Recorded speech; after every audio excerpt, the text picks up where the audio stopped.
오늘도 주님의 은혜가 여러분의 삶에 임하시기를 주의 이름으로 축복합니다. 어떤 사건이 일어나면 그 원인을 찾는 것은 매우 중요한 일입니다. 원인을 제대로 알아야지만 비로소 해결책도 또 보이기 때문인 거예요. 미봉책으로 문제를 풀어가려고 하면 언제나 다시 또 동일한 문제에 마주하게 되는 거예요. 또 넘어지게 되어 있다는 거죠. 그렇기 때문에 임시 방편으로 해결하는 것이 아니라 근본적인 문제를 찾고 해결하려고 하는 의지가 우리에게 필요한 것이죠. 지금 당장 어려움을 피하는 것이 중요하지 않아요. 문제는 그 문제의 원인을 찾고 그것을 놓고 기도하고 또 하나님 앞에 맡기는 것, 그것이 우리에게 필요한 것이죠. 전 여러분의 삶의 문제들 만날 때마다 그것 때문에 여러분이 도망가거나 피하거나 넘어지는 것이 아니라 그것을 뛰어넘을 수 있는 믿음을 가진 분들이 되길 주의 이름으로 축복합니다. 오늘 우리가 살펴볼 사사는 기드온이에요. 우리가 너무나 잘 알고 있는 인물 중에 하나입니다. 기드온 시절에는 이스라엘이 미디안 지파에게 압제를 당하고 있었어요. 이 역시도 이스라엘 백성들이 범죄하였기에 하나님이 그들을 미디안 손에 넘겨주신 겁니다. 오늘 우리가 7절부터 16절까지 읽었는데 1절부터 6절까지는 오늘 사건의 배경이 되는 말씀이에요. 미디안 자손들이 이스라엘을 괴롭히니 이스라엘 백성들이 다 산으로 숨어들었다. 산에 웅덩이를 파고 굴을 파서 숨었다는 이야기예요. 파종할 때가 되면 미디안 사람들이 와서 이방인들이 와서 이스라엘이 농사한 것을 다 빼앗아 간 거예요. 뿐만 아니라 해코지를 했기 때문에 이스라엘 사람들이 미디안 사람들을 피하려고 했던 겁니다. 도망친 것이죠. 산속으로 숨기도 하고 굴을 파기도 하고. 이스라엘 사람들은 미디안이 무서웠던 겁니다. 단지 양식만 빼앗았던 것이 아니라 여러 가지 해코지가 있었기 때문에 그들의 눈에 띄지 않는 것이 좋겠다 생각해서 숨어든 것이죠. 사사 시대마다 이스라엘 백성들이 범죄하여 하나님이 그들을 이방인들에 넘겼는데 이스라엘 사람들이 범죄한 이유에 대해서는 구체적으로 소개한 내용을 찾는 것은 쉽지 않습니다. 그런데 오늘 본문을 읽어보면 기드온 시대에 이스라엘 백성들이 무엇 때문에 하나님을 버렸는지에 대해서 기록해 놓고 있어요. 그것이 중요합니다. 우리 10절의 말씀을 같이 한번 읽어볼게요. 시작.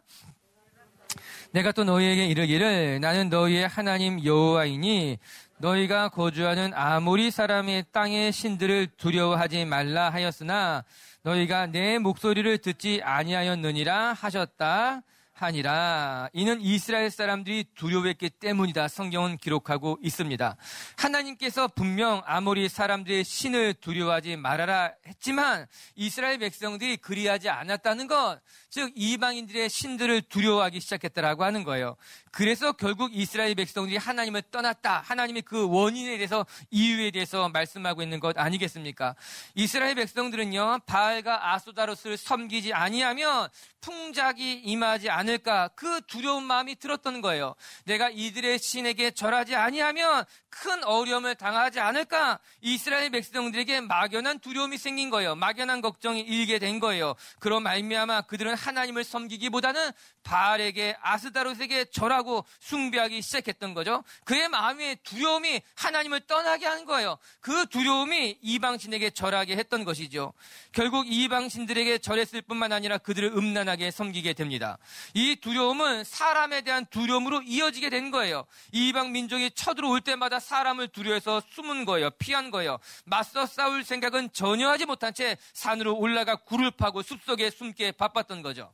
사랑하는 성도 여러분, 하나님을 신뢰하지 못하는 사람들은 이방인들의 신상을 두려워하게 되어 있는 건 자연스러운 일이라고 하는 거예요. 우리가 믿음을 잃어버리게 되면, 우리가 하나님을 신뢰하지 못하면 그 자리에 두려움이 찾아오는 거예요. 걱정과 근심이 우리 가운데 찾아오게 된다라고 하는 거예요. 우리 안에 마음의 공간에 하나님을 향한 믿음이 있을 것인지, 하나님을 향한 담대함이 있을 것인지, 아니면 그 자리에 걱정과 두려움이 찾아오게 될 것인지, 여러분, 이거는 서로 시소 노릇을 하고 있는 것이에요. 이스라엘 백성들의 마음에 그러했어요. 여러분, 결국 기드온도 이 두려움에 사로잡히게 됩니다. 예외가 아니었어요. 오늘 성경은 아주 재밌는 이야기를 보여줘요. 우리 11절도 한번 같이 읽어볼게요. 시작. 아비에셀 사람 요아스에게 속한 오브라에 이르러 상수리 나무 아래에 앉으니라. 마침 요아스의 아들 기드온이 미디안 사람에게 알리지 아니하려 하여 밀 포도주 틀에서 타작하더니 기드온이 미디안 사람들에게 들키지 않기 위해서 밀을 포도주 틀에서 타작하고 있었다 말씀하고 있습니다. 일반적으로 밀은 넓은 들에서 바람을 등지고 타작하는 법이에요.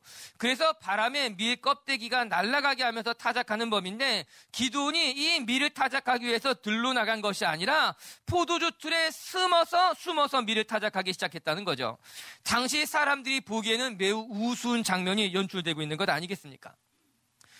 우리가 알고 있는 용사 기드온의 모습으로는 상상할 수 없는, 아니 상상하기 싫은 모습을 기드온이 보여주고 있는 거예요. 왜냐? 기드온의 마음에도 두려움이 있었던 겁니다. 언제 미디안 사람들을 만나면 해코지를 당하지 않을까, 이 두려움이 있었던 것이죠. 그나마 내가 가지고 있었던 이 양식도 이 미디안 사람에게 뺏길지 모른다는 두려움이 그 가운데 있었던 거죠. 그래서 그는 밀을 가지고 포도주 틀로 들어가 숨어서 타작할 수밖에 없었던 겁니다. 오늘 말씀을 보면요, 두려움에 사로잡혔던 이스라엘을, 두려움에 사로잡혔던 기드온을 하나님이 어떻게 다루시는지를 볼 수 있습니다. 오늘 이 말씀을 통해서 우리도 어떻게 우리 안에 있는 두려움을 다루는지 배우는 시간 되었으면 좋겠어요. 그러면 첫 번째, 하나님은요, 두려워하는 기드온에게 말씀하시기를 너의 초라한 모습을 보지 말고 내 안에 있는 하나님을 보라고 말씀하고 있는 거예요. 12절의 말씀을 읽어볼게요. 시작. 여호와의 사자가, 여호와께서 너와 함에 두려운 마음으로 포도주 틀에서 숨어서 밀을 타작하는 기드온에게 하나님의 사자가 나타났습니다. 생각해보면 얼마나 부끄러웠을까. 들키고 싶지 않은 모습, 보여주고 싶지 않은 모습이 드러나게 된 것이에요. 기드온은 미디안 사람들을 피해서 포도주 틀에 숨어 조용히 밀을 타작하는 건 아니었겠습니까? 여러분, 첫 번째는요, 미디안 사람들이 두려워서 포도주 틀에 숨었지만, 두 번째는요, 같은 동족인 이스라엘 사람들의 눈을 삐어서 포도주 틀에 숨었을 것이 분명해요. 모두가 힘들어하던 시대에 곡식을 터는 모습을 들키지 않았을 것이 분명하죠. 그 남아도 없는 양식마저 나누게 될까봐 걱정이 되었던 것 아닙니까? 여러분, 기드온은 오늘 초라한 모습이었어요. 포도주 틀에 숨어서 밀을 타작하는 모습을 어느 누구에게도 보여주고 싶지 않았을 것이 분명해요. 그런데 바로 그때에 하나님의 사자가 나타났어요. 기드온의 얼굴이 얼마나 뜨거웠을까, 부끄러웠을까, 얼마나 초라했을까. 그런데 놀랍게도 하나님은 그렇게 초라해진 기드온에게 무엇이라 말씀하시는가? 큰 용사야, 이렇게 부르고 계시다는 거예요. 하나님을 만난 기드온이 부끄러워할 때에 하나님께서, 기드온, 너 지금 거기서 무엇 하는 것이야? 왜 숨어서 이러고 있어? 이렇게 물으신 것이 아니라 큰 용사여 부르고 계셨다라고 하는 거예요. 저는 기드온이 확실히 놀랐을 것 같아요. 첫 번째는요, 누군가에게 들켰다는 것 때문에 놀랐을 것이고요. 두 번째는요, 그 존재가 하나님의 사자라는 것 때문에 놀랐을 것이고요. 마지막으로 세 번째는 그 하나님의 사자가 나를 큰 용사로 부른다는 것 때문에 그는 놀랐을 것이 분명합니다. 우리는 여기서 하나님의 사자가 기드온을 부른 호칭에 주목할 필요가 있어요. 하나님은 먼저 기드온에게 큰 용사라 불러주셨습니다. 지금 그의 모습은 초라해 보이는 모습이라 하여도 하나님은 그를 무엇이라 큰 용사라 부르고 계신 것이에요. 여러분, 누가 우리를 어떻게 불러주는가, 어떻게 여겨주는가에 따라서 우리의 자아상에 매우 큰 영향을 주게 되어 있는 것 아니겠어요? 아무리 못생긴 사람이라 하여도 못생겼다 말하면 절대 안 되는 거예요.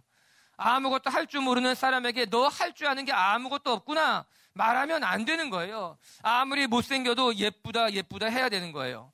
늘 실수만 하는 사람이라 하더라도 아니야, 잘한다 칭찬하는 것이 맞다는 거예요.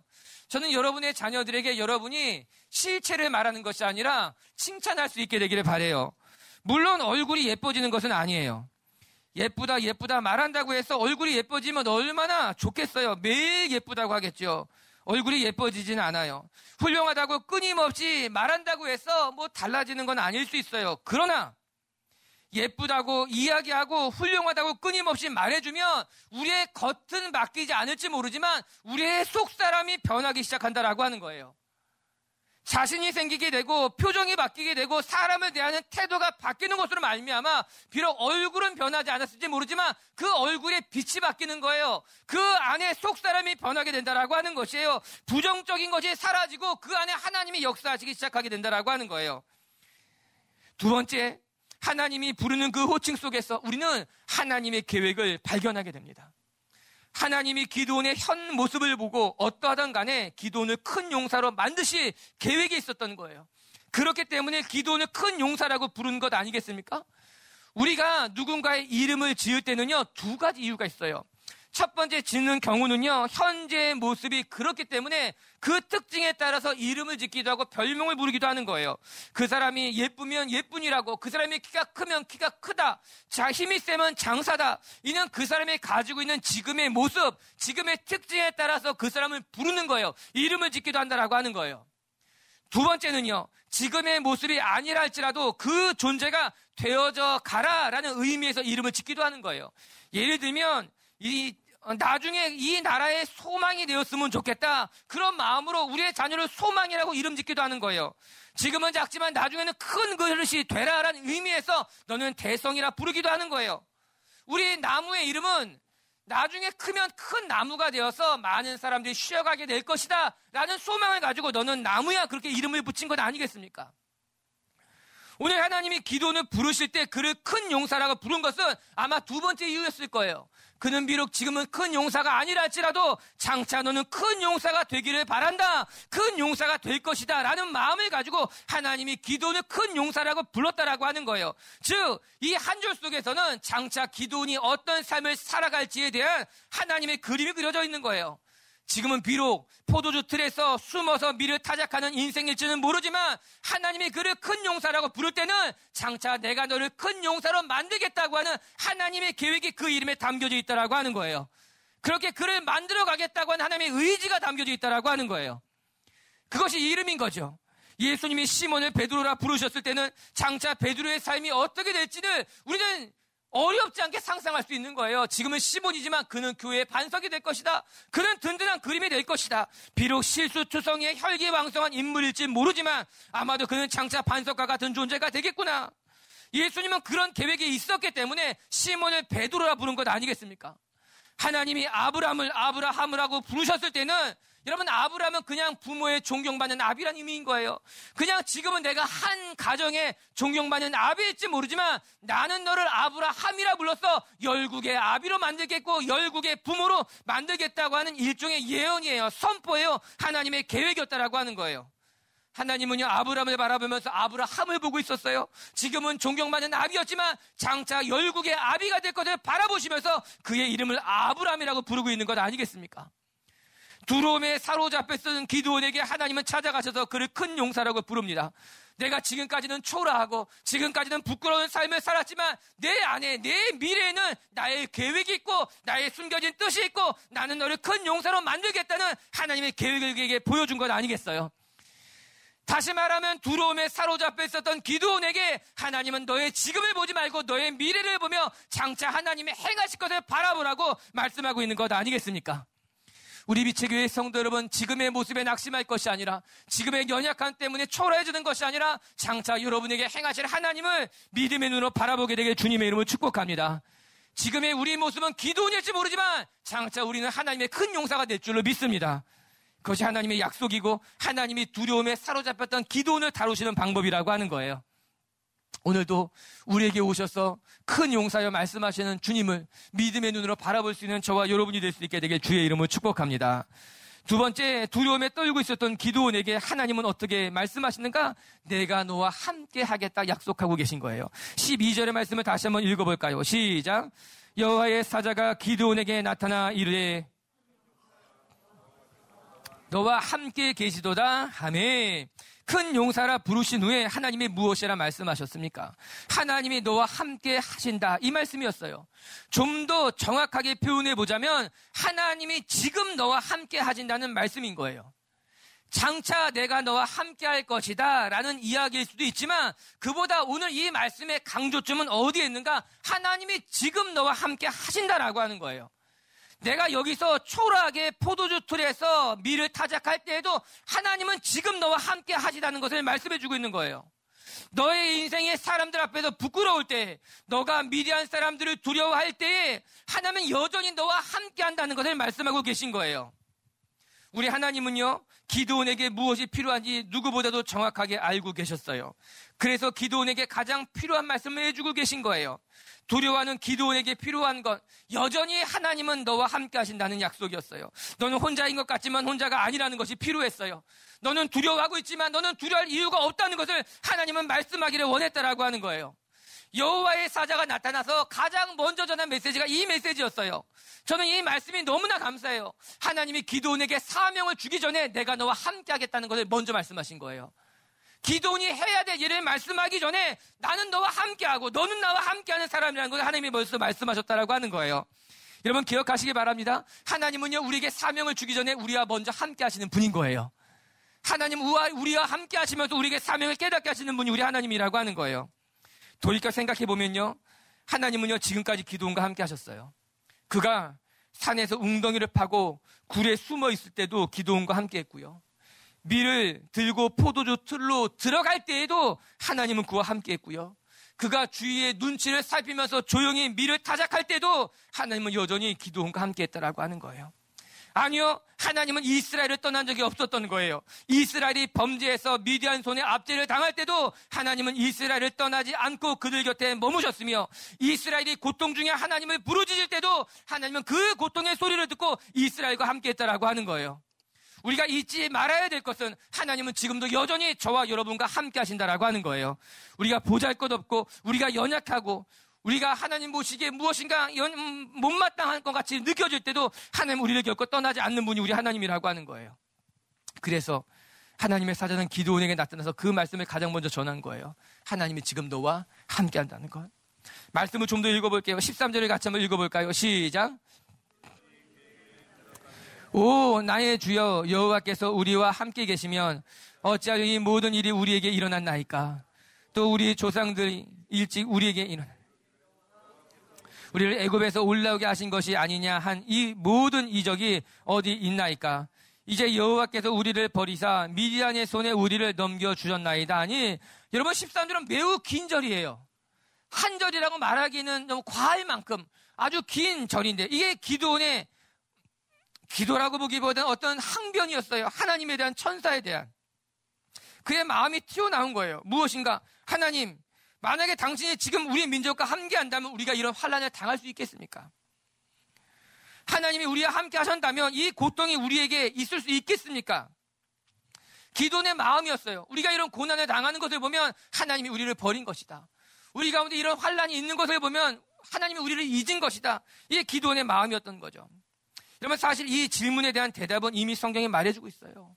여러분 우리가 6장 1절에 읽은 말씀 같이 여호와의 목전에 악을 행했기 때문에 하나님이 그들을 7년 동안 미디안 손에 넘겨주신 것 아닙니까?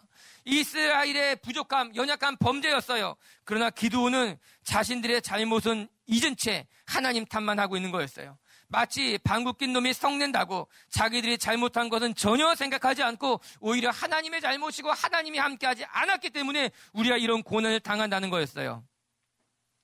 그런데 그 말은 옳지 않았어요. 어쩌면 이 고백은 우리의 자화상 같기도 하죠.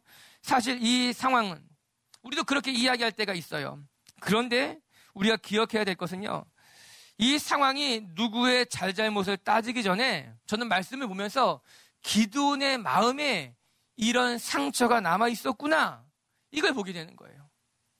하나님의 천사가 기드온에게 나타났을 때에 기드온이 가장 먼저 내뱉은 말은 그 안에 있는 철저한 상처였어요. 하나님이 함께하지 않았습니다. 하나님이 버렸습니다. 그래서 우리가 이런 고난을 당한 것이 아닙니까? 기드온 마음에는요, 일종의 패배감이 있었어요. 하나님으로부터 받은 거절감도 있었던 것만 같아요. 하나님이 우리를 버리셨다. 또 하나님이 우리를 지켜주지 않았기 때문에 우리가 실패했다라고 하는 쓴뿌리가 그 마음 깊숙한 곳에 자리 잡고 있었던 거죠. 그래서 하나님의 천사를 보자 하나님이 너와 함께 한다는 말을 듣자마자 그는 불쑥 상처가 튀어나오게 된 거예요. 하나님이 나와 함께 한다면 이런 고난이 가당하냐? 하나님이 나와 함께 한다면 이런 일들이 일어날 수 있겠느냐? 세 번째, 두려워하는 기드온에게 하나님은 확신을 주셨습니다. 첫 번째, 두려워하는 기드온에게 하나님은 내 지금 초라한 모습을 보지 말고 장차 행하실 하나님을 기대하라는 거였어요. 너의 연약한 모습에 낙심하지 말고 내 안에 있는 하나님을 보라는 것이 첫 번째 약속이었어요. 그리고 두 번째, 두려워하는 기드온에게 하나님은 내가 반드시 너와 함께하겠다고 약속하시는 것으로 두려움을 극복하게 하시는 거예요. 그리고 세 번째는요, 하나님은요, 두려워하는 기드온에게 확신을 심어주셨어요. 기도하면 몇 가지 유명한 이야기로 잘 알려져 있어요. 그 중에 하나가 사인을, 증거를 보여달라고 하는 하나님을 시험하는 장면 아닙니까? 하나님이 정말 나를 부르셨다면, 하나님의 뜻이라면 내게 증거를 보여주십시오. 우리 사사기 6장 37절과 38절을 같이 한번 읽어볼게요. 시작. 한 뭉치를 타작 마당에 두리니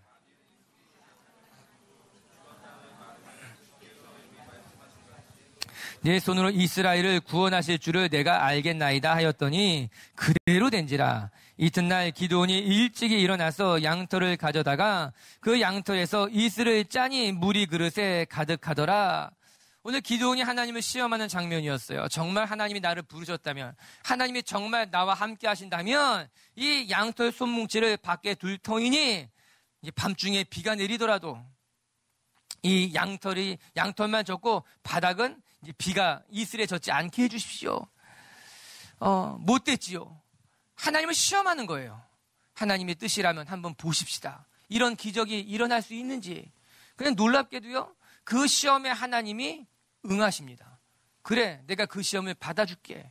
그리고 내가 네게 응답해 줄게.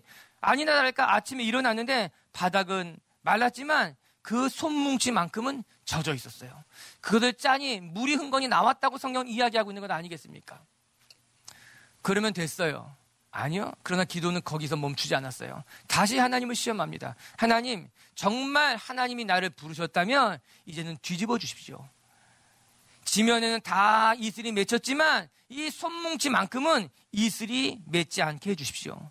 여러분, 이것은 아주 고약한 거예요.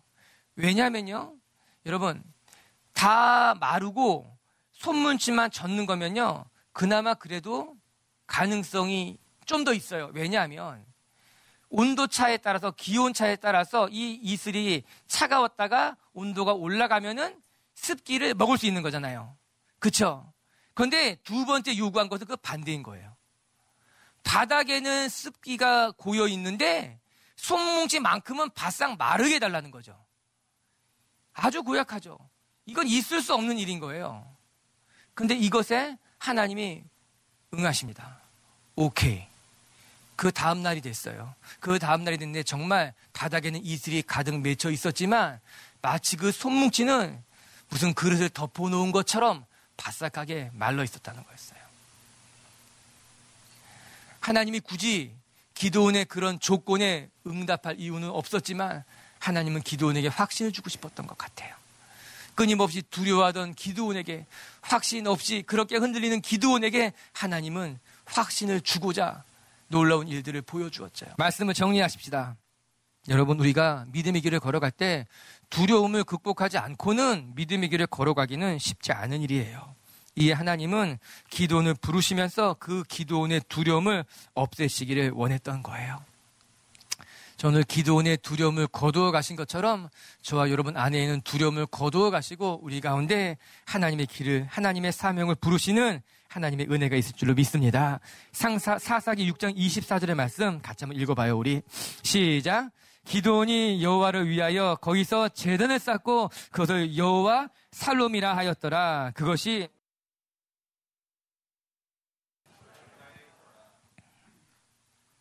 여호와의 사자를 만난 기드온의 고백이에요. 그가 무엇이라 말합니까? 여호와 살롬이다.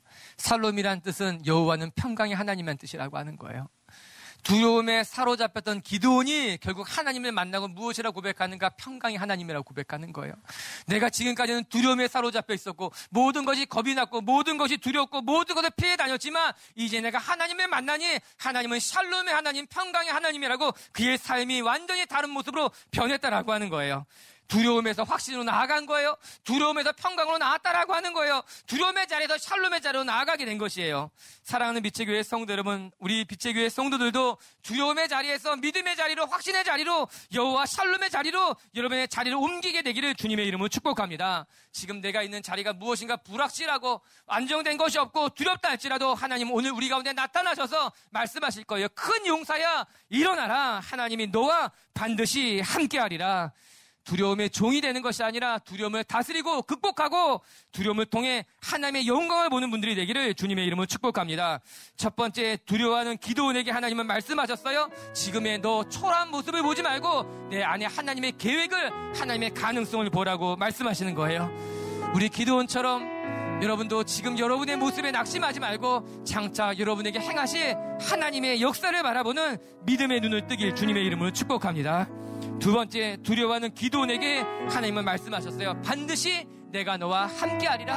하나님은 지금도 너와 함께했고 과거에도 너와 함께했고 내가 포도주 틀에서 숨어있을 때도, 내가 산으로 도망갈 때도 하나님은 너와 함께했어. 뿐만 아니라 앞으로도 반드시 너와 함께할 것이라.